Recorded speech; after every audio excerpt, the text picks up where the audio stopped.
ನಿನ್ನೆ ದಿವಸ ಈ ಸಾಮಾಜಿಕ ಮಾಧ್ಯಮಗಳಲ್ಲಿ ಜನತಾ ವೈನ್ಸ್ ಅನ್ನುವಂಥ ಒಂದು ಬಾರಲ್ಲಿ ಈ ಇಬ್ಬರು ಹುಡುಗರಿಗೆ ಒಬ್ಬ ವ್ಯಕ್ತಿ ಹಲ್ಲೆ ಮಾಡ್ತಾ ಇರೋದಂಥದ್ದು ಒಂದು ವಿಡಿಯೋ ಸಾಮಾಜಿಕ ಮಾಧ್ಯಮಗಳಲ್ಲಿ ವೈರಲ್ ಆಗಿತ್ತು. ನಮ್ಮ ಗಮನಕ್ಕೆ ಬಂದ ತಕ್ಷಣ ಸಂಬಂಧಪಟ್ಟ ಪೊಲೀಸ್ ಠಾಣೆಯವರಾದ ಕುಲಗೋಡ್ನವರಿಗೆ ಮಾಹಿತಿಯನ್ನು ತಿಳಿಸಿದ್ವಿ. ತಕ್ಷಣ ಅವರು ಅದರಲ್ಲಿರ್ತಕ್ಕಂಥ ವಿಕ್ಟಿಮ್ಗಳನ್ನ ಐಡೆಂಟಿಫೈ ಮಾಡಿ ಅವ್ರನ್ನ ಕರೆದು ವಿಚಾರಣೆ ಮಾಡಲಾಗಿ ಜನತಾ ವೈನ್ಸ್ನ ಮಾಲೀಕನಾಗಿರ್ತಕ್ಕಂಥ ಅಭಿಷೇಕ್ ಅನ್ನಂತವ್ರು ನಮಗೆ ಹೊಡೆದಿರೋದು ಅಂತ ಹೇಳಿದರು.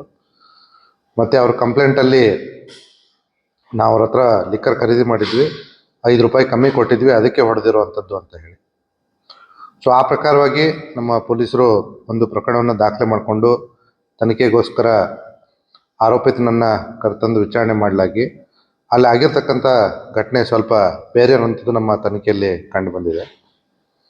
ಇದರಲ್ಲಿ ಹಲ್ಲೆಗೊಳಗಾಗಿರ್ತಕ್ಕಂಥ ಯುವಕರು ಸಂಜು ಮತ್ತು ಸಂತೋಷ್, ಇವರು ಊರಲ್ಲಿ ಗಣಪತಿ ಹಬ್ಬಕ್ಕೆ ಅಂತ ಹೇಳ್ಬಿಟ್ಟು ಈ ಪಟ್ಟಿ ಕಲೆಕ್ಟ್ ಮಾಡ್ತಾಯಿದ್ರು. ಪಟ್ಟಿ ಕಲೆಕ್ಟ್ ಮಾಡಬೇಕಾದ್ರೆ ಅದನ್ನು ಜನತಾ ವೈನ್ಸ್ ಅವರ ಹೆಸರಲ್ಲಿ ಅವ್ರ ಓನರ್ ಹೇಳಿ ಅವ್ರು ಗಣಪತಿ ಕೂಡಿಸ್ತಾರೆ ಅಂತ ಹೇಳ್ಬಿಟ್ಟು ಅವ್ರ ಹೆಸರಲ್ಲಿ ಕಲೆಕ್ಟ್ ಮಾಡ್ತಾಯಿದ್ರು. ಈ ವಿಚಾರ ಈ ಜನತಾ ವೈನ್ಸ್ನ ಮಾಲೀಕನಾದಂಥ ಅಭಿಷೇಕ್ನಿಗೆ ಗೊತ್ತಾಗಿ ಕೇಳಲಾಗಿ ಅವರು ಇಲ್ಲ ನಾವು ಮಾಡಿಲ್ಲ ಹಂಗೆ ಹಿಂಗೆ ಅಂತ ಹೇಳ್ಬಿಟ್ಟು ಹಾರಿಕೆ ಉತ್ತರನ ಕೊಟ್ಟಿದ್ದಾರೆ. ಈ ವಿಚಾರವಾಗಿ ಜನತಾ ವೈನ್ಸ್ನ ಮಾಲೀಕರಿಗೆ ಕೆಲವೊಂದು ದುಡ್ಡು ಕೂಡ ಯಾರ ಹತ್ರ ಈ ನಗದು ಇರೋದಿಲ್ವೋ ಅವರು ಜನತಾ ಮಾಲೀಕ್ ಏನು ನಮ್ಮ QR ಕೋಡು UPI ಇರುತ್ತೆ ಅದಕ್ಕೆ ಕೂಡ ಪೇ ಮಾಡಿಸಿದ್ದಾರೆ ಇವರು ಸಂಜು ಮತ್ತು ಸಂತೋಷ್. ಸೊ ಆ ವಿಚಾರವಾಗಿ ಕೆಲವೊಂದಿಷ್ಟು ಜನ ಅವ್ರು ಬಂದು ಕೇಳಿದ್ರಿಂದ ಇವರಿಗೆ ಜನತಾ ವೈನ್ಸ್ನ ಮಾಲೀಕನಿಗೆ ಗ್ಯಾರಂಟಿ ಇತ್ತು ಇದು ಈ ಸಂತೋಷ್ ಮತ್ತು ಸಂಜುನೇ ಮಾಡಿರ್ತಕ್ಕಂಥ. ಆ ವಿಚಾರಕ್ಕೆ ಅಲ್ಲಿ ಗಲಾಟೆ ಆಗಿರೋದು ಅಂತ ಗೊತ್ತಾಗಿದೆ. ಈಗ ಆಲ್ರೆಡಿ ನಮ್ಮ ಪೊಲೀಸರು ನಮ್ಮ ಗಮನಕ್ಕೆ ಬಂದ ತಕ್ಷಣ ಪ್ರಕರಣವನ್ನು ದಾಖಲು ಮಾಡ್ಕೊಂಡಿದ್ದಾರೆ. ಮುಂದಿನ ತನಿಖೆ ನಡೀತಾ ಇದೆ. ವೈನ್ ಶಾಪ್ಗೆ ಹಾಕ್ಸಿದ್ದಾರೆ. ನಾನು ಈಗಾಗಲೇ ಹೇಳಿದಾಗೆ ಕಂಪ್ಲೇಂಟಲ್ಲಿ ಆ ರೀತಿ ಅವರು ಬರೆದು ಕೊಟ್ಟಿರ್ತಕ್ಕಂಥದ್ದು ನಿಜ. ಆದರೆ ನಮ್ಮ ತನಿಖೆಯಲ್ಲಿ ಕಂಡು ಬಂದಿರತಕ್ಕಂಥ ಅಂಶ ಇದು. ಮತ್ತು ಸುಮಾರು ಜನರು ಯಾರು ಇವರಿಗೆ ದುಡ್ಡು ಕೊಟ್ಟಿದ್ದಾರೆ, ನಗದು ಇರ್ಬೋದು ಅಥವಾ ಈ UPI ಮೂಲಕ ಪೇ ಮಾಡಿರ್ತಕ್ಕಂಥವ್ರು, ಅವರು ಇವರಿಗೆ ಕೊಟ್ಟಿರ್ತಕ್ಕಂಥದ್ದು ಮತ್ತು ಜನತಾ ವೈನ್ಸ್ಗೆ ಟ್ರಾನ್ಸ್ಫರ್ ಮಾಡಿರ್ತಕ್ಕಂಥದ್ದು ಎರಡೂ ಕೂಡ ಈ ಗಣಪತಿ ಪಟ್ಟಿ ಅನ್ನಂತಿರೋದನ್ನ ನಮಗೆ ಮೇಲ್ನೋಟದಲ್ಲಿ ಹೇಳಿದ್ದಾರೆ. ಅದು ತನಿಖೆ ನಾವು ಮಾಡ್ತಾ ಇದ್ದೀವಿ. ಸಾರಿ, ಅದೇ ಈಗ ನಾವು ಆರೋಪಿತನಾದಂಥ ಅಭಿಷೇಕ್ನನ್ನ ನಮ್ಮ ಠಾಣೆಗೆ ಕರೆದುಕೊಂಡು ಬಂದಾಗ ಈಗ ಈ ಮಾಹಿತಿ ನಮಗೆ ಗೊತ್ತಾಗಿರ್ತಕ್ಕಂಥದ್ದು. ಇನ್ಮೇಲೆ ನಾವು ಅದನ್ನು ಮತ್ತಷ್ಟು ಪರಿಶೀಲನೆ ಮಾಡ್ತೀವಿ.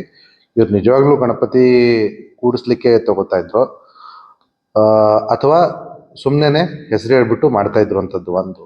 ಎರಡನೇದು, ಇವ್ರು ನಿಜವಾಗ್ಲೂ ಕೂಡಿಸ್ತಾ ಇದ್ರೆ ಬೇರೆಯವ್ರ ಹೆಸರಲ್ಲಿ ಯಾಕೆ ಮಾಡಬೇಕಾಗಿತ್ತು, ತಾವೇ ಹೇಳ್ಬಿಟ್ಟು ಮಾಡ್ಬೋದಾಗಿತ್ತು. ಇವ್ರ ಬಗ್ಗೆ ಸ್ವಲ್ಪ ಊರಲ್ಲೂ ಕೂಡ ಅಸಮಾಧಾನ ಇದೆ. ಅಂದರೆ ಅನಾವಶ್ಯಕವಾಗಿ ಇಲ್ಲದೆ ಇರೋ ವಿಷಯದಲ್ಲಿ ಮೂಗು ತುರಿಸ್ತಾರೆ, ಕುಡಿದ್ಬಿಟ್ಟು ಗಲಾಟೆ ಮಾಡ್ತಾರೆ ಅನ್ನೋಂಥದ್ದು. ಆದರೆ ಸೋಫಾರ್ ನಮ್ಮ ಪೊಲೀಸ್ ಠಾಣೆಗೆ ಯಾವುದೇ ಕಂಪ್ಲೇಂಟ್ಗಳು ಇಲ್ಲಿವರೆಗೂ ಬಂದಿರೋದಿಲ್ಲ. ಈಗ ಯಾವಾಗ ಈ ವಿಡಿಯೋ ವೈರಲ್ ಆಯಿತು ಆ ಸಂದರ್ಭದಲ್ಲಿ ನಮ್ಮ ತನಿಖಾ ಕಾಲದಲ್ಲಿ ಈ ಮಾಹಿತಿ ನಮಗೆ ಬಂದಿರತಕ್ಕಂಥದ್ದು.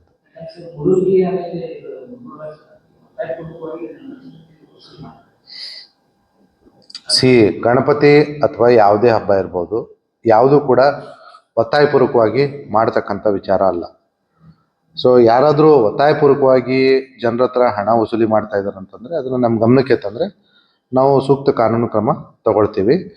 ಜನರಿಗೆ ಒಂದು ಅಶ್ಯೂರೆನ್ಸ್ ಇರಲಿ ದ್ಯಾಟ್ ಅವರು ಯಾವುದೋ ಒತ್ತಾಯಕ್ಕೆ ಒಳಗಾಗಿ ಬಿಡೆಗೆ ಒಳಗಾಗಿ ದುಡ್ಡು ಕೊಡುವಂಥ ಅವಶ್ಯಕತೆ ಇಲ್ಲವೇ ಇಲ್ಲ. ವಿ ಆರ್ 100% ಶ್ಯೂರ್ ಅದು ಕಾನೂನು ಪ್ರಕಾರ ಅಪರಾಧ.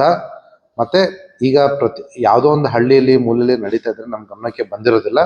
ಹಾಗಾಗಿ ಅದು ಸಾರ್ವಜನಿಕರ ಜವಾಬ್ದಾರಿ ಕೂಡ ಹೌದು ಈ ವಿಚಾರಗಳನ್ನ ನಮ್ಮ ಗಮನಕ್ಕೆ ತರೋದು. ನಮ್ಮ ಗಮನಕ್ಕೆ ಬಂದಿರತಕ್ಕಂಥ ಯಾವುದೇ ಪ್ರಕರಣದಲ್ಲೂ ಕೂಡ ನಾವು ಅವಶ್ಯಕವಾಗಿ ಅದನ್ನು ನಿಲ್ಲಿಸ್ತೀವಿ. ಮತ್ತು ಯಾರು ಈ ರೀತಿ ಒತ್ತಾಯಪೂರ್ವಕವಾಗಿ ಹಣ ಕಲೆಕ್ಟ್ ಮಾಡ್ತಾರೆ ಅವ್ರ ಮೇಲೆ ಕ್ರಮ ಕೂಡ ತಗೊಳ್ತೀವಿ.